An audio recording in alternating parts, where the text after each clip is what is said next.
I've seen are that. Most of the kids that I've seen over the years were raised in good homes. They were loved, they were cared for, they were guided. There's nothing wrong with them as people at all. They went through what I just described and they went, that feels really good. And then what does the brain want you to do? It wants to do it again because it felt good. Sometimes people try to ask addicts, like, well, why do you do the stuff that you do? This is a parent question that I'm going to try to answer for you a little bit so we can get to the family recovery part of this. Is, well, why would you do that? Can you think it all the way through? One, when they're teenagers, they can't think it all the way through. So they start using, they can't think what's going to happen over 5-6 years, but they get stuck there. The brain can't develop right when you're putting a chemical in it regularly as a teenager. So you smoke pot 4 or 5 times a month. You don't even have to do it regularly.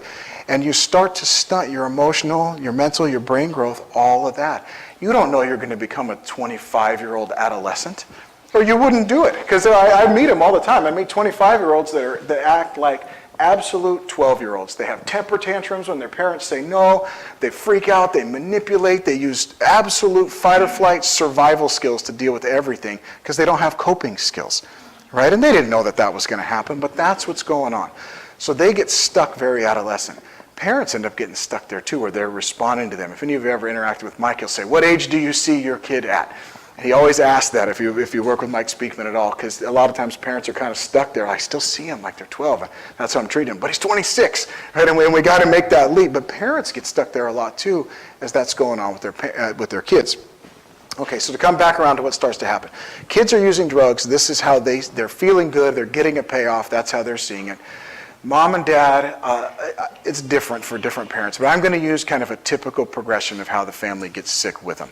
Is they don't want them doing it, and they start out with just some simple, old school, traditional parenting kind of ways of dealing with it. You smoke pot, I'm going to take your cell phone. We try some consequences, right? Kid still smokes pot. What you end up finding out is that taking the cell phone is more of a punishment for you than the kid, because they will just pester and bother, and you guys, I just basically grounded myself. My parents learned that really quick. They grounded me, they grounded themselves. They were hostages in that house, and so that's what ends up happening.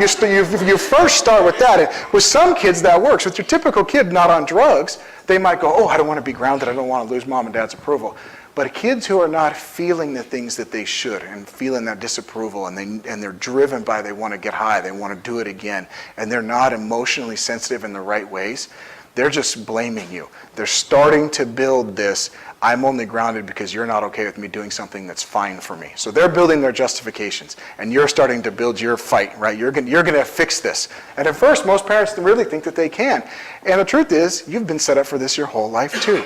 And society has set you up to think you can fix it. Because they tell you all the way from the time our kids are little, when our kids do something that's really good, what do people say? They tell us, good job. When they do something wrong, they kind of go, oh, well, maybe you should get your kid to stop doing that. Our own families do it to us, right? There's this sense of we're responsible for the child's behavior to some degree, right? And again, you can control it to some degree when they're 3. But it sticks with us as they start to get older and older, and they're making decisions outside of the house. We're like, well, we ought to be able to fix this. I'm going to come in and I'm going to have a talk with my kiddo about hanging out with the wrong crowd. How many of you have had talks like that?